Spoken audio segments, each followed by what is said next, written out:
everyone, Shannon here again from the Nomad Apothecary, coming back today with another quick herbal blurb. This week we are going to be learning all about ginger.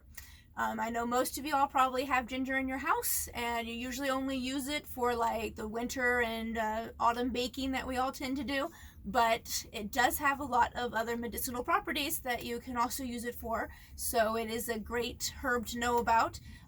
Because you can use it for different situations, and you probably already have it on hand.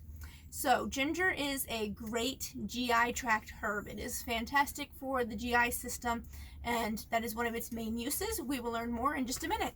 The Latin binomial of ginger is Zinga bur officinale, and the parts that we use on ginger when we're using it for cooking, baking, or as a herbal remedy is the rhizomes, which is a cluster of roots found in the ground. So if you've ever bought fresh ginger, you know that it definitely is a root herb, and you have to peel it and get that nasty skin off first before you can use it. That's basically what a rhizome is. It looks very similar to ginger and all the different plants. The active constituents that we are looking to use in ginger are volatile oils and oleoresins. Those both work very wonderful in the GI tract as well as the cardiovascular system.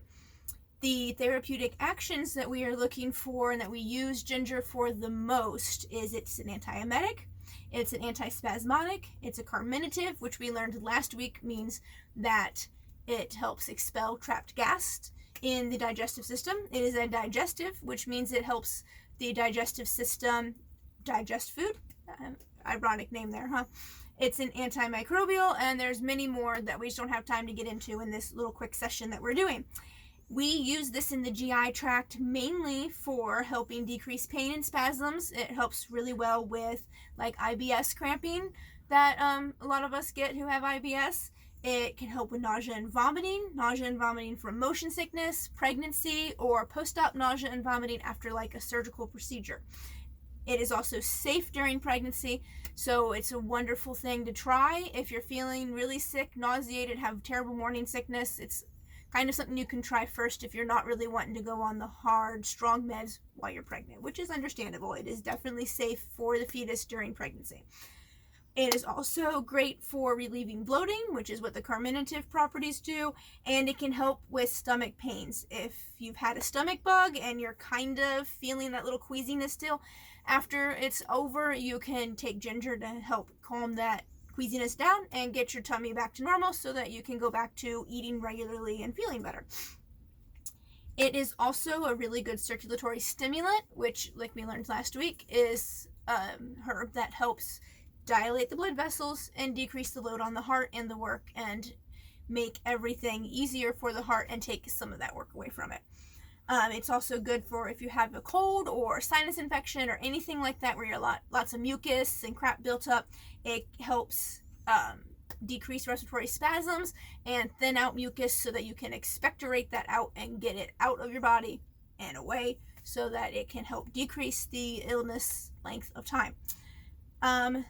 You can also use it externally as a poultice. You would take either fresh or ground ginger that you already have in your house, mix it with a little bit of water. If it's fresh, you kind of want to mash it a little bit, get it, so it's opening some, get those volatile oils out of it. And then you can use it as a poultice over top of your abdomen, and it's really good for helping with menstrual cramps. Anybody who has menstrual cramps will tell you they suck ass, they're terrible, and ginger actually can work very, very well for that. Now, ginger is a little spicy, so if you're going to do that, I recommend only leaving it on for a few minutes, no more than probably 10, because it can cause some irritation to the skin. You can also use it internally as well for menstrual cramps, and it works really well for that too. How do we take it then? If you want to take it, internally, you can take 1 to 2 teaspoons of fresh ginger, and you can make it as an infusion, which we learned last week is basically a fancy word for a tea. So you would take 1 to 2 teaspoons of either the fresh ginger or the ground ginger. Now if it's ground and it's dried already, it can be a little bit stronger, so you might want to go on the lesser side when making this. Fresh is best in this case, but honestly, if you don't have fresh and you're sick or you're in pain and you don't want to leave the house and all you have is ground, that is fine. Use what you have on hand. That is the beauty of, kitchen herbalism. You use what you have. You don't have to go run to the store. So mix that 1 to 2 teaspoons fresh or dried with 8 ounces or 240 milliliters of boiling water poured over top of it. If it's fresh, let it sit for about 10 minutes covered to kind of pull those active constituents out. If it's ground up already, you can just stir it and drink it. And honestly, the water doesn't have to be boiling at that point. It can just be warm. We can also take it as a tincture. If you're having a lot of nausea and vomiting, that's why you're taking it. A tincture might be best because you only take about 1 to 2 milliliters, which is about this much. And it doesn't have that gingery taste that some people don't like. So that is also a great way to take it as well.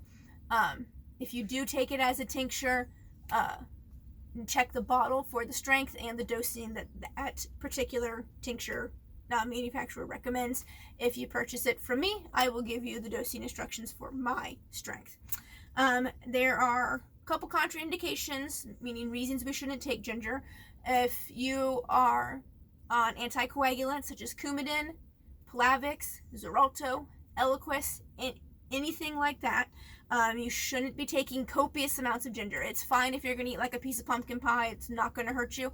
But if you're taking it because you're sick and you're like downing ginger, that can interfere with your anticoagulants and you may wind up with a blood clot. So if you're on anticoagulants, which are blood thinners, do not take it like crazy amounts. A little bit here and there is perfectly okay. If you have any gallstones currently present, do not take it. It is a very good digestive, meaning it helps stimulate your digestive system. Part of your digestive system is your gallbladder.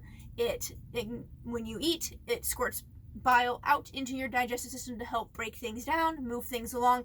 And if you have a gallstone and it's blocking the duct and you stimulate the gallbladder, it's going to start making a whole bunch of bile and have nowhere for it to go. And you are going to get very sick and wind up in the hospital. So please avoid a ton of ginger if you have any kind of history of gallstones. And if you have any ulcers in your stomach or your digestive tract anywhere, please avoid copious amounts of ginger in that case too, because it can irritate them and or make them worse.